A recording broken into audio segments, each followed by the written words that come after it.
Programang ito ay rated SPG. Striktong patnubay at gabay ng magulang ang kailangan. Maaaring may masiselang tema, lengguwahe, karahasan, sexual, horror o droga na hindi angkop sa mga bata.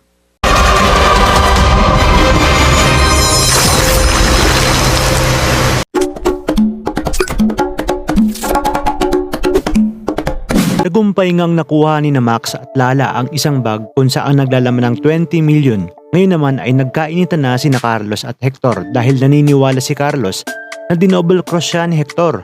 Ngunit sinabi ni Hector na lumang tugtugin na umano yun at hindi niya kasalanan kung may humalblot ng isang bag. At nang makauwi na nga sina Feliz at Carlos ay sinabi ni Carlos na may posibilidad ding ibang tao ang humablot ng isang bag. Kaya naman agad na tinawagan ni Mang Lando si Mila para sabihin na maglaylo muna sila lalong-lalo na si Lala dahil paniguradong gagawa ng paraan sina Hector at Carlos para malaman kung sino ang kumuha ng 20 million. Nang nakauwi na nga si Aidan ay nagkaroon sila ng pagtatalo ng kanyang ina na si Leonor. Matapos paringgan ni Leona si Aidan na baka pati ang pagmamanage ng household ay gusto niya rin sakupin.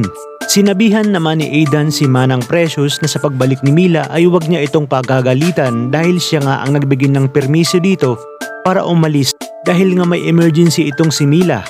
Sa kabilang banda, nakakuha naman ng kopya ng CCTV si Inspector Lemuel at dito niya nga napagtanto na parehong babae ang nakunan sa CCTV ng pagkamatay ni Estela at ang nangyaring shootout kung saan nangyari sa baluarte ni Hector at may mga Piero rin na naroroon.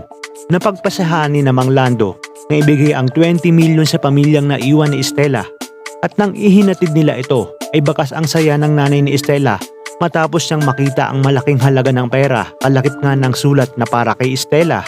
Kapamilya, magsisimula na ang investigasyon ni na Inspector Lemuel. Dito na kaya unti-unting malalaman ang mga bahong pinakatatago-tago ng mga pero? Iyan ang mga dapat nating abangan. Dito lang sa teleseryeng hinding-hindi ka patutuluging gabi-gabi. Ito, ang Dirty Linen.